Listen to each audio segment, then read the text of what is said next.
Ho, ho, ho, ho, ho. And welcome back to the Rancor Pit.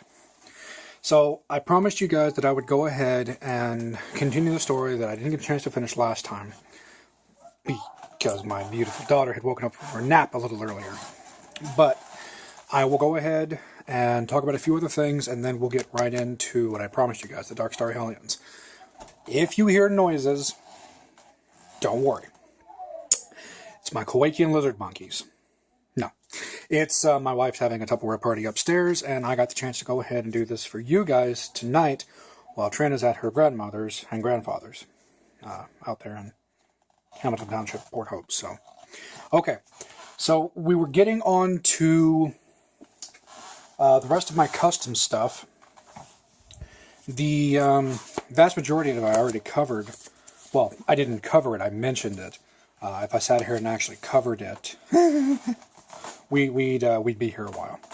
But I have folders like this. They're thin, but they got pockets in the thing here for the character sheets. I must have a dozen of them, full of characters, custom-made jobs, custom-made prestige classes. One of the prestige classes I didn't get a chance to talk about at all was one that was very coveted by another gaming friend of mine, my assistant DM. He fell in love with what I call the Demon Eye, which was the capability of being able to turn a portion of your vitality damage, should you crit and meet a couple of prerequisites, right into damage automatically. It would be like a small portion because of how serious taking wound points is. Let me go ahead and explain that. In RCR, here's the way this works. I'll give you two different examples. Whenever, in episode 4, when the Empire had stormed Princess Leia's ship, the Corellian Corvette, and they broke through the doors of the Tanith 4, and they had immediately gotten into the stormtroopers had immediately gotten into a firefight with all the rebel protectorate she had. And all the rebels, unfortunately, all had pistols, and those particular pistols they had were like 3d6 minus 1. The reason being was the Empire had pretty much strangled trade anywhere you went to, and anywhere you tried to hide out, so getting like arms and equipment, even from big name companies like Blastech, was almost impossible. So they had to make do with what they had. That, and they weren't a paramilitary organization, so carrying rifles or anything heavier would have got them a lot of trouble in the Imperial Senate. They had like 3d6 minus 1, decent range, but the stormtroopers all have 3d8, Blastech E11 rifles. And whenever they were in the middle of a firefight, and you see some of the rebel agents taking partial cover, that's because they were immediately, being taken vitality. It was the expenditure to get out of the way, to hide. It was a near miss. It was hitting right in front of your cover and kind of, carbon blasting, right by your face or something. That's when vitality disappears. In the case of lightsabers, it's more of you swing, you hit, but you don't crit. And you end up rolling like 2d8 for the lightsaber, and like a whole bunch of extra d8 because of your force connection to it. It ends up being like, just use dice pool of d8s. Well, if you did that wound point, that's when somebody gets cut in half, gets their head cut off, whatever. But basically it takes that expenditure to parry the hit. And the more damage you do, the more effort it would have taken on your part. See where it comes in? It's fatigue, it's exhaustion, it's the energy it takes to actually dodge a real attack. Wound points, you only have enough that the score equals basically your con score. Not your con modifier, your full con score. So if you have an 18 con, you have 18 wound points. It's pretty hefty. In episode 6 on the Forest Moon of Endor, whenever Leia actually got hit by one of the scout troopers and hit her on the arm, she fell back, was sitting down. She told Han it wasn't bad. Well, she didn't get hit very bad, but she was basically fatigued. -2 to strength, -2 to dex, can't run or charge for the time being. So she took her chances at a point-blank range whenever she pulled out her defender pistol, and that's why Han moved and she was able to hit the stormtrooper at point blank, so it ate up the negative. Taking wound point damage is serious business in Star Wars, because even if you make your fortitude save, you're still fatigued. You can't run. You can't really escape properly. If you don't make your fortitude save, you're out. Unconscious. When you're unconscious, it takes one hit. It's called a coup de grace. You're gone. Your history. So, anyway, I will digress with that nonsense. The prestige class I was talking about for that purpose was the Demon Eye, and to be able to convert a small portion of your vitality right into wound. It's pretty serious business, considering a firefight could be ended in a round, rather than, 5 or 10, and then your vitality's all gone, So there was that. I also created a number of extra weapons too. There was a sniper rifle that was presented in the... I want to say it was the Ultimate Adversaries. I'm pretty sure that's where it was.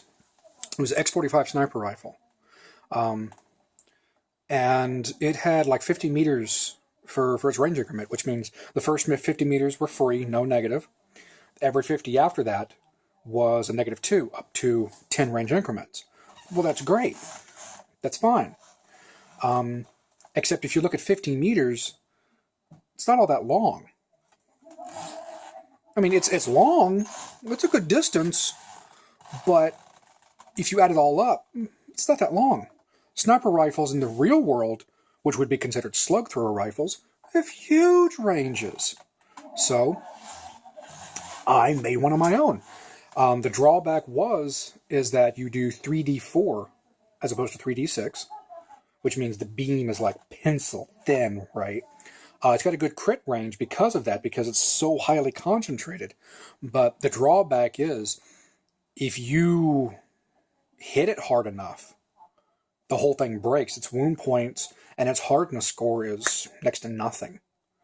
It wouldn't take much to destroy it, Even if it was packed away, like I made it to where you can break it down into three pieces for transport. Even if you hit the case hard enough, you'd break it. And it'd be done for. So that was the trade-off. But it was at 100 meter range increments. So 10 range increments on 100 is 1 kilometer. Granted, you're at a -10, or no, worse. One for, no, it's 2 for each. It's 1 for each in D&D. 2 for each, -20. But you're also popping somebody a kilometer away. Hey, it's a trade-off. So, yeah, I've done tons of custom stuff, from weapons to species to prestige classes to vehicles to starships. One of the only few books that I'm missing actually out of this collection for RCR is the Starships of the Galaxy. And it's hard to get. They're way out of print. And there wasn't that many printed. I've come to find that out, that for some reason, I think that was towards the end of things for RCR, right before they started to push Saga, whenever 4th edition was then being born in its abomination that it is. They didn't print many of them. It's hard to get a hold of. I've got a PDF of it, but it's still not the same as having the real book. And it's on my wish list. I've been wanting that book for a long time. But I can create vehicles. I can create starships. I can do anything ship-wise with that book, and I've done it before. So I've got a ton of ships. I've got a ton of vehicles. And I have a lot of custom stuff. And there for a while, I was actually taking people's requests on the forum. One of the biggest posters was in the field, in the industry, as it were. One of the biggest posters was a guy named Rob Shanty. And he was coming to me on almost a constant basis, coming to me for stuff he needed for his games into RCR. And because he ran both games, he ran both different systems for different players. And he would always come to me to build stuff, because what I built was concentric. It was full. It was rich. It came with some backstory. It all made sense, So I was doing that for a while too. So I've got custom ideas. I got a lot of them. So let's talk about the prestige class that I made. The custom prestige class that was built on Expanded Universe EU. When I say EU, that's what I mean. It's Expanded Universe, and it's got nothing to do with the fan fiction that Abrams put out. I'm not going to get into that argument. I will simply say this, and I will leave it at this. I hated the movie. I felt that even the trailer, not the trailer, but the crawl at the front of the movie, the crawl didn't even feel right to me. It was basically a repackaged episode 4, a badly repackaged episode 4, and I hate every single aspect of it, even the new character development. It's not Star Wars to me. It was literally an action movie with, laser weapons is all it was. It's not what Star Wars is. So, Darkstar Hellions was a group created in the EU, I'm pretty sure through the fiction novels. I'm pretty sure. I may be wrong on that one, but I got it here in this cheap little purple spiral. And at the time when I created this, I will admit my biggest inspiration came from exactly one point. It came from what I was watching. It happens. But the Darkstar Hellions is one of the most rich prestige classes and factions that I've ever created. At the time I was watching Sons of Anarchy. I was watching SOA. So, reading about the Darkstar Hellions in the expanded universe, and then watching Sons of Anarchy, I began to make a very tight correlation between the two of them. Now, there's not to say that this wasn't already pre-existing, because it was. I always liked the idea of an anti-hero. Not an antagonist, but an anti-hero. There's a difference. I always liked the idea that even bad people had some kind of compassion for some very, very specific reason, evoked, or rather invoked, for a very, very specific set of circumstances. So I built the Darkstar Hellion Prestige class kind of like a swoop gang. In Star Wars terms, it'd be like a biker gang. I even gave them a code of conduct that they had to act within. Now, one of the best things about this is if you actually read what is going on within the Darkstar Hellions for the EU, because I built it into directly a biker gang, as it were. It had some unique prerequisites. I made Knowledge Criminal 13 ranks, which means because in Star Wars you can only have your level plus 3 as opposed to level plus 4. You had to at least be 10th level, so your first level of Darkstar Hellions would be your 11th level. So no matter what you did in your previous 10 levels, if you wanted to become one of the biggest players in the Hellions, you had to devote the rest of your character life to it. So it's a choice. The next one was Exotic Weapon Proficiency wrist weapons. I made it so it's different because wrist weaponry is something that was only mildly touched on through Boba Fett, Jango Fett, and some of the clones. That was it. It wasn't really touched on except in the EU and the fiction. So wrist weaponry is something different. It can be dart launchers. It could also be mini rockets. And if you ever play KOTOR 2, one of the biggest female, I consider her an antagonist, to be honest with you, because it's still hard to turn her, even to the light side. If you don't pick up Hanahar for the dark side, the enraged, corrupted Wookiee, if you pick up, I forget her name, but she was called the Red Mane Huntress. She uses wrist weaponry, right? Little RPGs, little grenades, poison-filled darts, knockout darts, all kinds of good stuff, but it's wrist weapon. It's different. And you can't be force-sensitive at all. I made that very, very specific. And you have to be human, unless you fell under special circumstances. Non-humans will find it extremely difficult to enter the Darkstar Hellions ranks, furthering the rumors' credibility of Mandalorian roots. I did my homework. It would take a great deal of proving to join, i.e. no less than 1 in-game month of boot camp. That would be basically a stop in the game where downtime could actually occur. Then if you survived, you'd get in. No new class skills, because it didn't matter what you did before. What you did before is going to have to be good enough to be what you are now. And then Vitality was a D12. That's pretty heavy. Early on, you get basically a bonus feat, but by the second level, you get what I called Hell's Luck. At second level and every even level of Darkstar Hellion, the Darkstar Hellion may call upon the uncanny and some would call unnatural ability to avoid the worst case scenarios.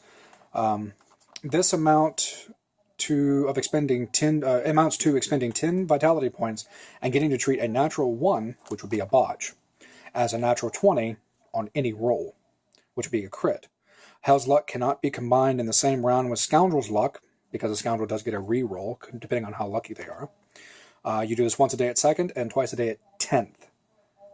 So I spanned it out 8 levels before you can do that a second time a day. It's pretty nifty. Wound points can be converted into VP at a normal 2-for-1 basis. That's like using 4 skills. 4 skills, if you're out of vitality and you've got to have a 4 skill go off, you expend 1 wound point, you get 2 vitality points. You spend enough wound points to cause physical trauma to yourself, you can fuel the force at least 1 more time. Skill emphasis any, you get a contact at 4th. It must be a mercenary, a medic, or an outlaw. And this is done out of the player's hand, or the core book. Then you get street cred. I created street cred. If caught, I mean caught in the act of an illegal action, a Darkstar Hellion can evoke a modified diplomatic immunity, which is a feat out of the Hero's Guide. You can either A, there's no penalty for carrying or using wrist weaponry or their ammo because technically they are illegal. B, as long as there was nothing grisly, heartless, or cruel involved in a murder or an attack that involved the Darkstar Hellion, a reputation roll DC 10 plus the level of the infraction, and fractions were introduced as well for crimes committed, can be made to lessen the charge by 1 level. The use of this street cred cannot be used more than once per week and cannot be combined with a full diplomatic immunity feat, because that's for like nobles. Diplomatic immunity is. Well, not really. It's anybody can have it, but really makes no sense except for like nobles or anybody involved in politics. C, as B, but it can be applied to a party member. Instead of you can do it for someone else. Or D, gather information roll is lessened by 1 hour and cost the roller no credits, because usually it's D4 plus 1 hours to do gather information to find a person, place, or thing, and it costs you money. It means you're buying people drinks, you're paying people off, you're slipping somebody, this, that, or the other. In this case, you don't pay anything because you're known. Wrist ammo can always be purchased at wholesale. That's E. F, with a successful diplomacy roll, DC 18, regulation weapons and ammo get a 10% discount because you trade upon your name. Their next ability comes at 6th. It's called I'll Make You Famous. You either get infamy or fame, because you can't have both in Star Wars. You're either infamous or you're famous. You can't be both. There is ways to lose one should something occur, and you could be the other. But while you have one, you cannot be the other. And then you get Hell's Luck 3 times a day. Or no, 3 times a day? No. That's a that's a misprint. Funny that. Then you get something called at 7th Fortunate Son, or Fortunate Son, based off of the Creedence Clearwater Revival song. Once a day, the Darkstar Hellion may, as a free action, add his Darkstar Hellion level to all saving throws made until his next turn. Fortunate Son may not be combined with Lucky, because Scoundrels get their reroll. This is different. You get nothing at 8th for special abilities. 9th, you get Maximum Respect. So you choose one use of street cred. That usage type becomes modified forever. So, for B, you can do it 2 times a week. For C, you can lessen the step of the infraction up to 2 steps instead of 1. For D, for gather information, it takes only 1 hour. You call 2, you get a hold of an informant or a contact. E, wholesale plus a 10% discount. And F, armor and restricted weaponry can now be discounted as well. That's modified forever.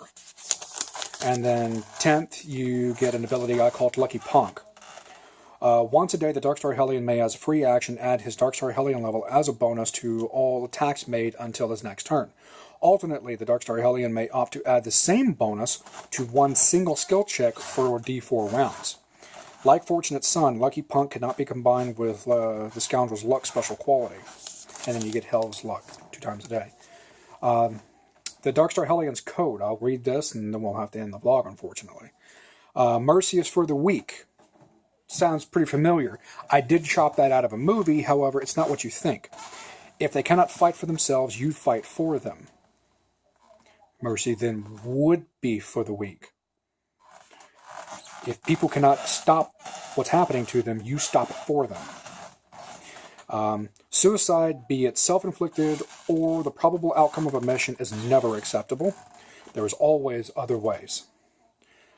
Strength is synonymous with cunning. Warlords die and are forgotten, but legends never truly die and therefore are never truly forgotten. Tyranny breeds hate. Hate is a starving beast that will eventually devour you whole. Weakness in all of its forms opens up a path where strength dwells. Not everyone is smart enough to walk down that new path. A nudge is just as good as a shove. Stealing for self-gain is for pirates and chorus line. When payback is warranted, make sure someone pays. When revenge is warranted, make sure no one is sacrificed. And every Darkstar Hellion is your brother or sister if family blood is spilled. The ones responsible shed blood threefold over. Pretty hardcore, but so is this particular organization.